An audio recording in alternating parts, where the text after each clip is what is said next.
Hello everyone, I hope you are doing well. तो SSC CGL mains tier 2 का answer की आने के बाद बहुत से लोगों का एक डाउट आ रहा है जो कि जेन्युइन भी है। जैसे कि मान लो कोई एक नंबर पे बहुत सारे स्टूडेंट्स इस बार होंगे। सपोज़ मान लो कि 290 मार्क्स लाने वाले मान लो कि 50 स्टूडेंट्स हैं। तो अब सबने तो 290 मार्क्स लाया है, तो उसमें रैंक किसकी ऊपर रहेगी और किसकी नीचे रहेगी।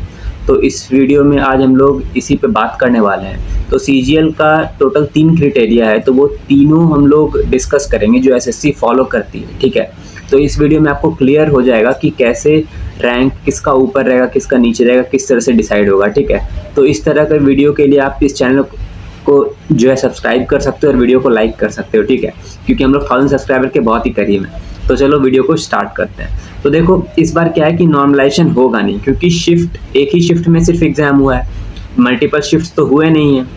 तो चूंकि एक ही शिफ्ट में एग्ज़ाम हुआ है, तो ना ही नॉर्मलाइजेशन होगा, ना ही डेसिमल्स में नंबर आएंगे, यानी कि पॉइंट्स में नंबर नहीं आएंगे, आपके जो है इंटीजर्स में नंबर आएंगे। ठीक है, तो इसलिए क्या होगा कि बहुत सारे स्टूडेंट्स रहेंगे एक नंबर पे। ठीक है, कोई मान लो कि 290 पे बहुत सारे स्टूडेंट्स रहेंगे, 291 पे बहुत सारे स्टूडेंट्स रहेंगे। तो अब 290 पे मान लो 50 स्टूडेंट्स हैं, तो उसमें किस तरह से हम लोग रैंक को ऊपर करेंगे, किस तरह से रैंक को कम करेंगे, तो इस पे हम लोग बात करते हैं। ठीक है, तो सबसे पहला जो क्राइटेरिया हुआ, देखो 3 क्राइटेरिया है, ध्यान रखना। तो सबसे पहला वाला से अगर मान लो कुछ लोग ऑर्डर में आ जाएंगे, कुछ लोगों का ऊपर कुछ लोगों का नीचे हो जाएगा। फिर मान लो पहला क्राइटेरिया भी कॉमन आ गया, तो दूसरा क्राइटेरिया फिर जांच होगा।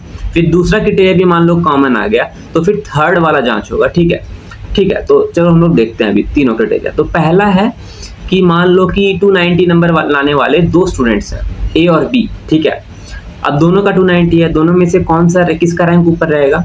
तो सेक्शन 1 में जिसका नंबर ज़्यादा होगा, सेक्शन 1 यानी कि मैथ्स और रीजनिंग, उसका रैंक ऊपर रहेगा। सपोज करो ए और बी दोनों ने 290 मार्क्स लाया है, लेकिन एग्जाम्पल के लिए मान लो कि जो ए है वो 80 मार्क्स स्कोर कर रहा है फर्स्ट सेक्शन में, लेकिन बी 79 मार्क्स स्कोर कर रहा है, तो इसका जो रैंक है ना, ये ऊपर हो जाएगा।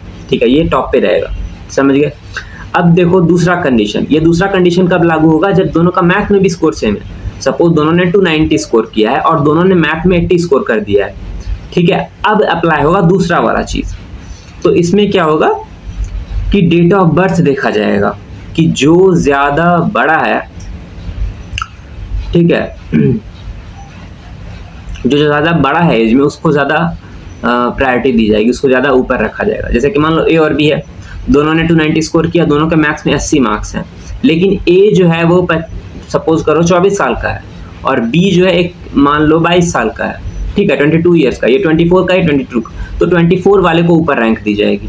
ठीक है, अब तीसरा कंडीशन अप्लाई होगा जब दोनों का डेट ऑफ बर्थ भी सेम होगा, यानी कि दोनों ने 290 मार्क्स स्कोर किए हैं, दोनों ने मैथ में 80 मार्क्स स्कोर किए हैं और दोनों का डेट ऑफ बर्थ सेम है, यहाँ तक कि डे भी सेम है। ठीक है, सब कुछ सेम है दोनों का, तो फिर तीसरा कंडीशन अप्लाई होगा।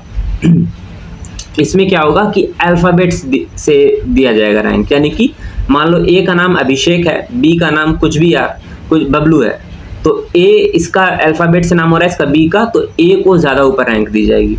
अब ये तीसरा वाला थोड़ा एब्सर्ड लग सकता है, लेकिन देखो तीसरा वाला तक क्राइटेरिया तक पहुंचने में कितना ज़्यादा लेयर्स है। ठीक है, पहले तुम्हारा सेक्शन 1 में मार्क्स सेम होना चाहिए, डेट ऑफ बर्थ सेम होना चाहिए, उसके बाद ये आता है। तो ठीक है, तो ये 3 क्राइटेरिया है और एक कंडीशन अप्लाइड है भाई कि तुम कंप्यूटर में फेल ना हो। ठीक है, ऑब्वियसली। तो आई होप तुम्हें ये चीज़ क्लियर हुई होगी और ये चीज़ तुम्हें पूरी तरह से क्लियर हो गया होगा, अब तुम्हें जरा भी डाउट नहीं रहेगा। ठीक है, और तुम्हारा मार्क्स कितना है टीयर 2 में, ये मुझे कमेंट्स में बताओ। ठीक है, और तुम क्या सीजीएल 2024 की तैयारी कर रहे हो, तो वो भी मुझे कमेंट्स में बताओ। ठीक है, और तुम्हें नेक्स्ट वीडियोस किस पे चाहिए वो तुम मुझे कमेंट्स में बता सकते हो। उससे क्या होता है कि मैं जो कमेंट्स रहता है ना, उसको पिक करके उस पर वीडियो बना देता हूँ। ठीक है, तो उससे तुम्हारी भी हेल्प हो जाती है और मेरी भी हेल्प हो जाती है। ठीक है, और अगेन यार चैनल को सब्सक्राइब कर देना, क्योंकि हम लोग बहुत करीब है 1000 सब्सक्राइबर के। ठीक है, तो मिलते हैं नेक्स्ट वीडियो में। Thanks for watching, bye.